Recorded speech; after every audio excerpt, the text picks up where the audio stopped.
disparity, and that's the fact that we don't have social settings, right? We don't have, like, as a conscious man, where would you meet a conscious woman? Where would you meet your goddess at? Then at Tassili. Like, where do you meet her? Online to get a punani rack? Like, we don't have outlets for that. Nobody has built a stage for us to display who we are. So we're somewhat silent. I know brothers that are like yearning to find somebody, but all they could do is go in DMs and whatnot, and we know that that's kind of creepy these days. Like, they don't. So their ego is like, I'm not gonna say nothing to her. I'm gonna wait for her to look at me. You know, I'm like, I'm gonna hope that she can telepathically send me a request type shit. I want to know. I ask you for my brothers, but I want you to speak to, you know, sisters. What would be one of the things? What would be the top 5 things that a conscious, goddess, black man loving sister is looking for in her divine masculine counterpart? Well, I think that first of all, when the word was said, that was interesting.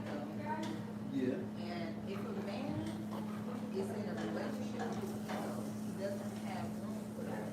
He doesn't have room for that. A man has to divorce his ego before he can get a real woman. So the type, I would say, you know, first of all, How does that work? I'm sorry, I'm going to cut your wisdom. I did something in 2018 called toad. You ever heard of that? the toad. Toad. Like, it's a toad, you know, when a toad like a frog. Toad medicine. Oh, no, It's a plant-based medicine. Mike Tyson talks about it. You know what I mean?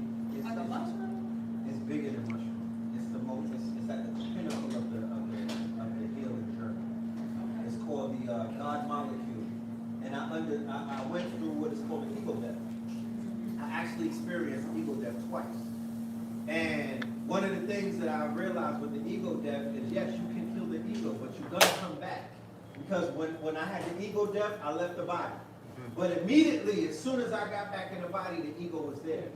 I can't divorce the ego. I can't separate the ego. The ego is Red Pill, Philip Morland, a black man from New York. All of that is ego. That's what the ego death showed me. That we're so into ego about who we think we are. And that's not who we are. We're vessels. This is what is known as a spacesuit, right? Because once this light leaves this spacesuit, it becomes one with the earth. Okay? I'm animated because of the sentient light inside of the spacesuit. But once that light leaves, I'm hard, I'm cold, I'm a husk. I've been to many funerals and I've seen it with my own eyes. That's not who we are. You feel me? That's like a vehicle. And who we are is our spirit, it's our sentient light and whatnot. So what would a divorcing of the ego look like to a black man, especially a conscious man who sees himself as God? That's why I say divorce the ego so you can marry a woman. Right. The woman takes the place, you're right.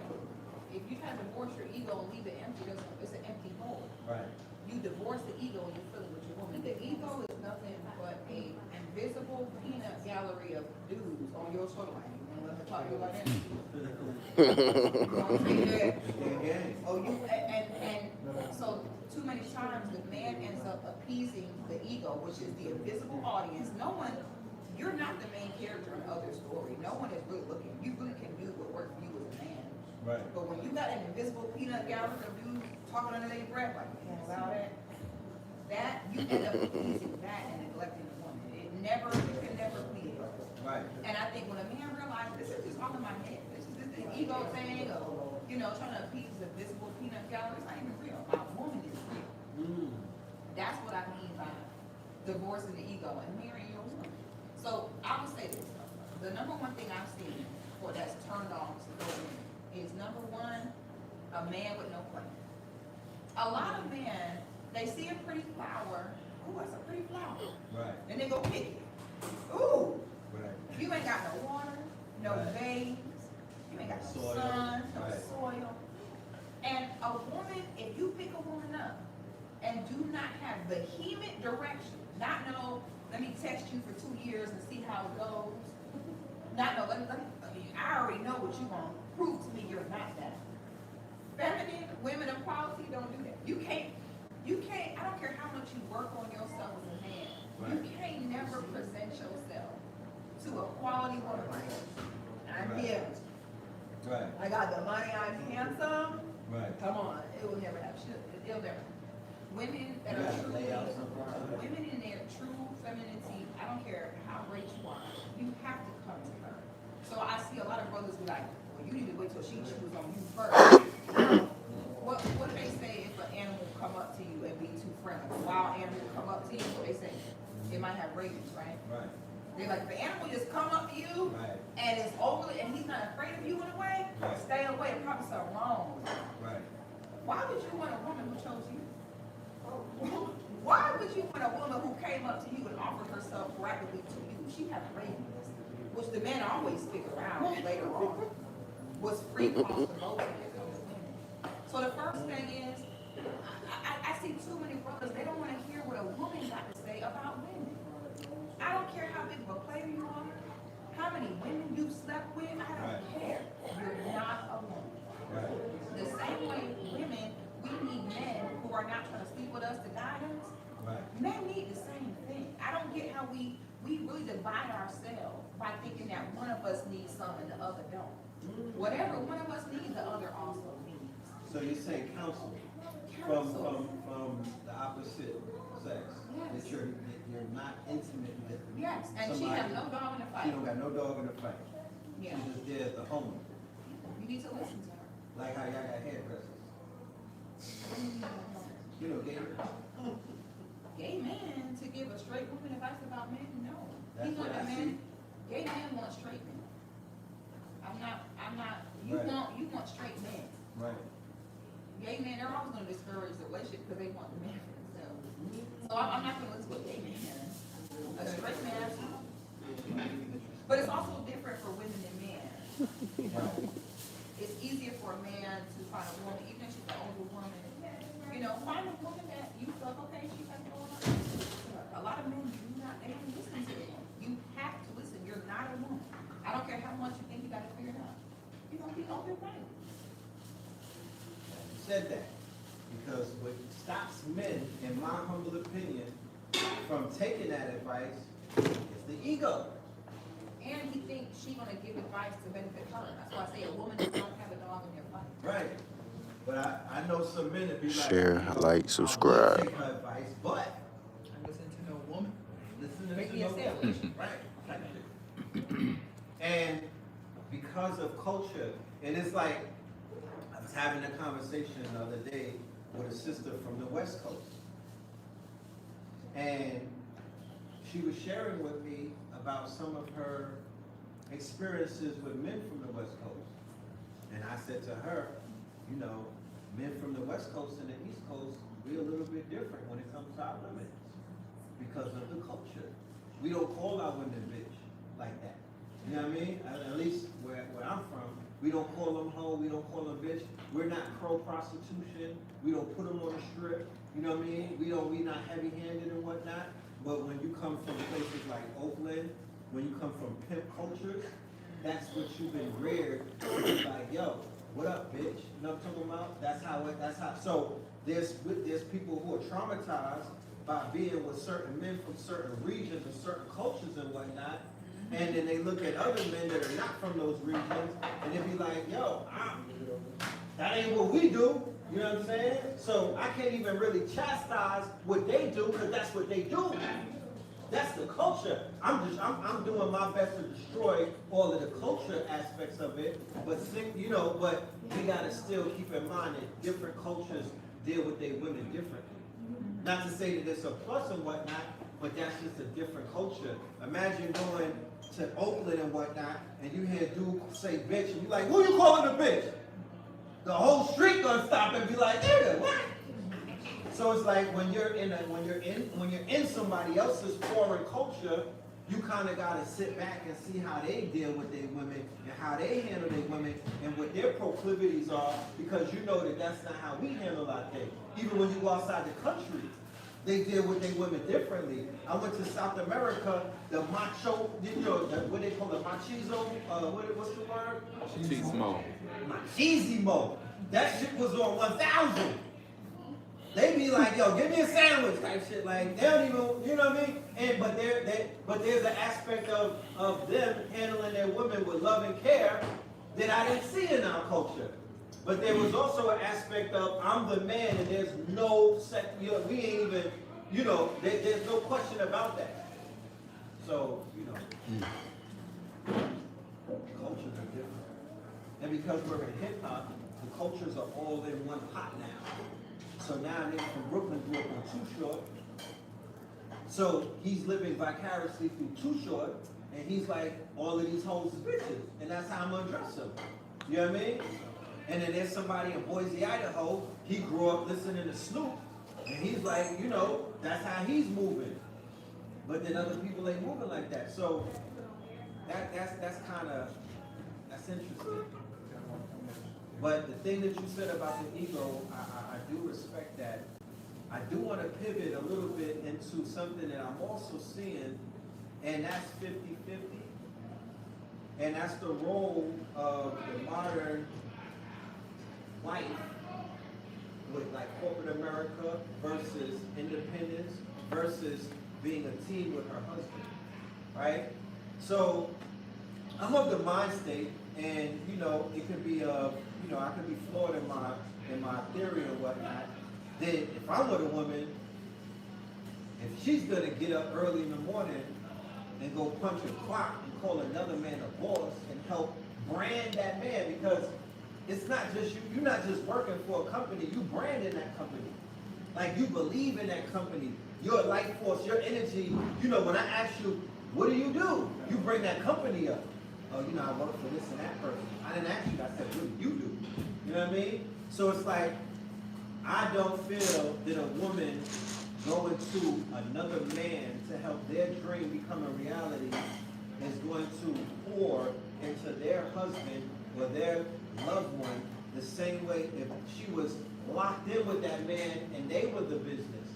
She ain't going nowhere. We've locked in. This is our job together. Whatever I'm doing or whatever you're doing, you're a great brander. I say there's no better brander in the world than black women. Think about it. Not black men in particular. We could stamp something, but what we stamp, it don't turn gold the same way that when y'all stamp it. I start making music for women and they stamp me. I'm out of here. I start making women clothes, the Teflon bag, and they stamp that shit. I'm out of here. You know what I mean? It's the stamp. And the stamp goes a long way. So when y'all stamp corporate America, when y'all stamp Fortune 500, when y'all stamp Harvey Weinstein, when y'all stamp all of these things that we know is, you know what I mean? It's like, damn, they give them the power. But why they not stamping a man who got his own shoe line, who got his own clothing line, you know what I mean? Who got his own whatever, so we could blow up together type shit. So what do you think about a married man?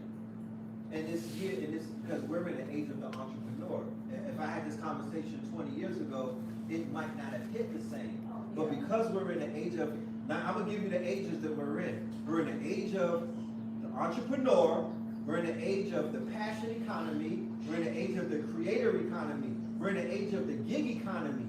We're also in the age of the lust economy. So there's wild new economies. We're in the age of the digital economy, where you could wake up to $1 million if you set your shit to right. I got virtual assistants that work for me while I'm sleeping.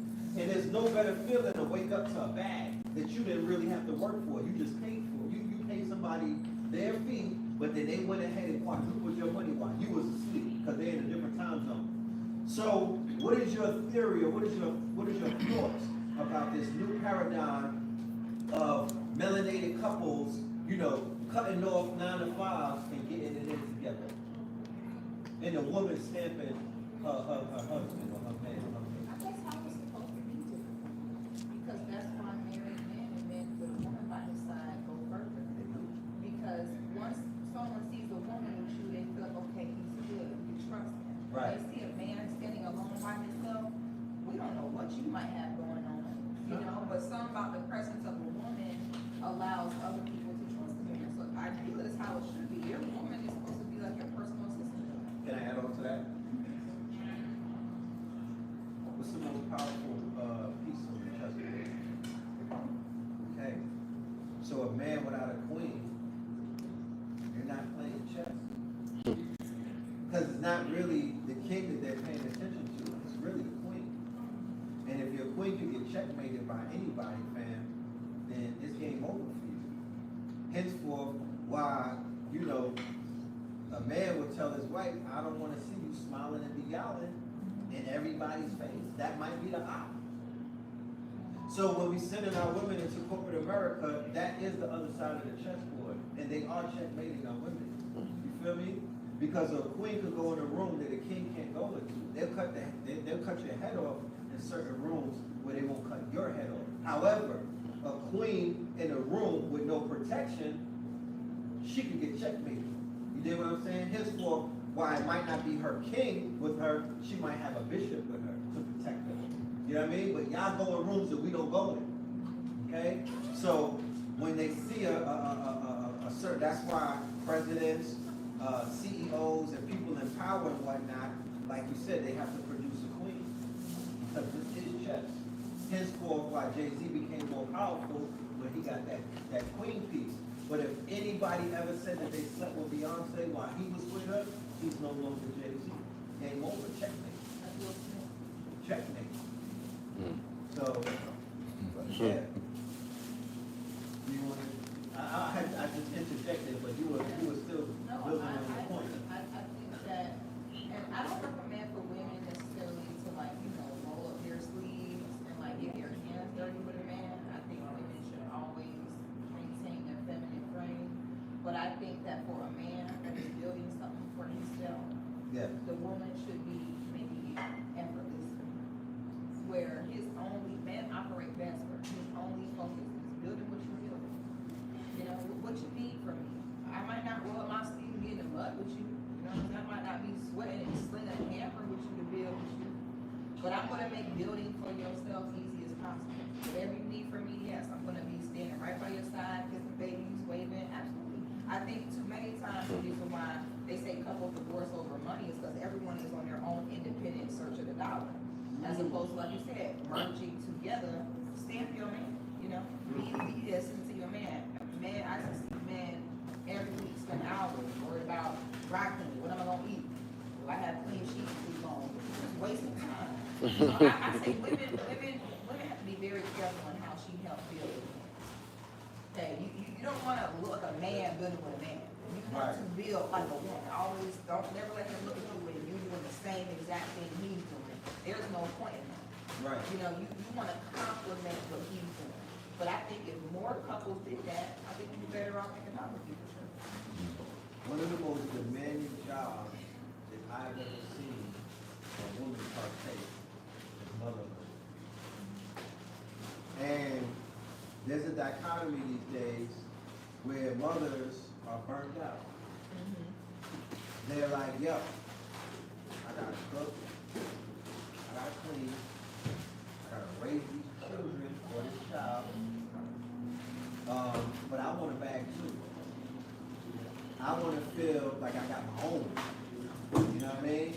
And if they're pouring all of that time into building their man up, and they're being the Susie housewife, or you know, they're just playing that role of the housewife, where it's like you do the house thing, you raise the children, I'm gonna get to the bag and whatnot. But then they may say, what about my quality time? Because if you holding up the business, or because remember entrepreneurship.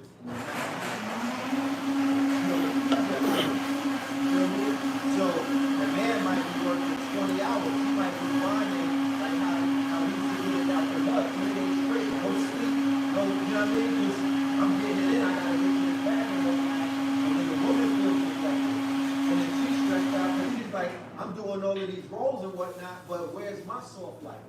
And then social media is telling her, you need a soft life. You need to be catered to. You're not supposed to be going hard like that. So I'm seeing people bumping heads. What would be your take on think when women do that, they don't have their own identity in their relationship. Right. Okay? You're still a grown woman. You're still responsible for yourself.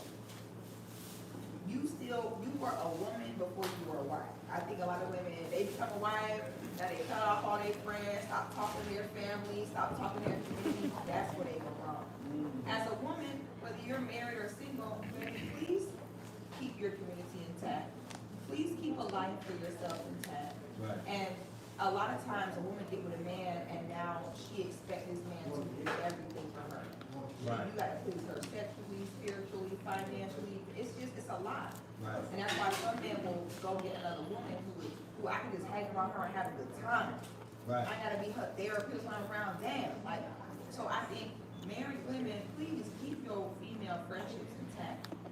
Please, please don't put it on your man to be everything for you at all times. You see what I'm saying? Keep a community still. That's where most women go wrong.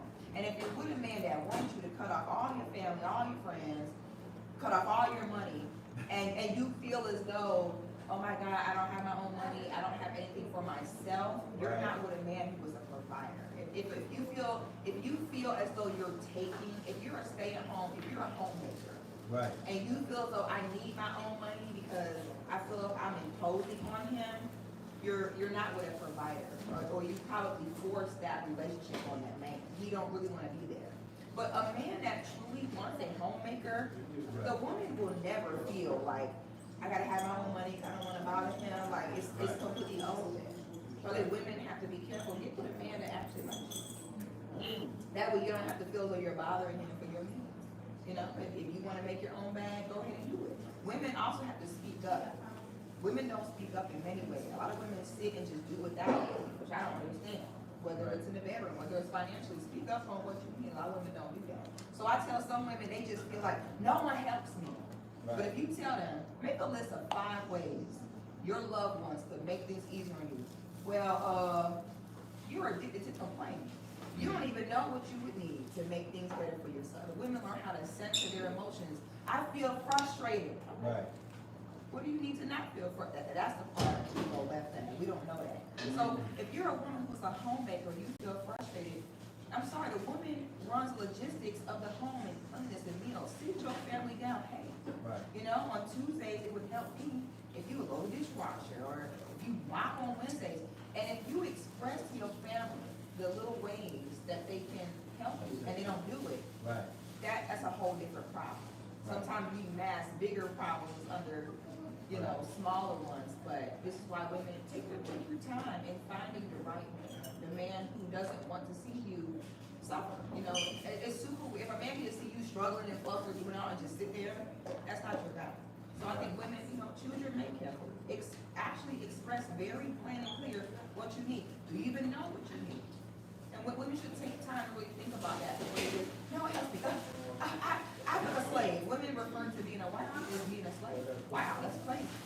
I hate that person so bad when I see women say that. That's a woman who you're through stuff. You don't know how to communicate. I feel this, and this is what I need to make it better. She don't know how to do that. So then it becomes slavery because she's just pouring her frustration. A huge purpose of the man is to throw his burden on. The man, the problem solver. Right. So if you was a woman, don't know how to, okay, this is my problem, this is what I need, give it to the man. Now you're frustrated because you're not utilizing the man for what he is built for. Right. Now you want to be a homegirl at brunch for most of the gossiping with you. That's not what he built for. Right. So I think more women have to speak up and know what they need and communicate that. So we're gonna shift the conversation into the audience for the Q&A, okay? So we're gonna find out if you have any questions from our lovely family that's sitting out here that's been listening to our bill for the last hour and a half. I encourage everyone to, you know, ask for, there's no such thing as a bad question or a wrong question, right? I always say that you get the best answer out of asking the best question. So with that being said, is there anybody in the audience who has a question for our guest tonight? Zoom. And that also for the Zoom family, if you have it, type it out. And, or, you know, you can I unmute cannot your see mic. that. You can see that? It's very small. You can unmute your mic. I'll let y'all know when y'all can unmute your mic, because I can't really see those small words, and I'll let y'all ask it. But if there's anybody in the audience that has anything that they want to share, any questions, please feel free to get them. I'm gonna ask one. Come up close, Come on, please. Yeah, yeah. Alright, Thank you, King. So, you was talking about divorcing the ego, right? And, he was talking about culture. But ain't they like the same thing? Is ego and culture the same thing? You consider the way you raise your ego.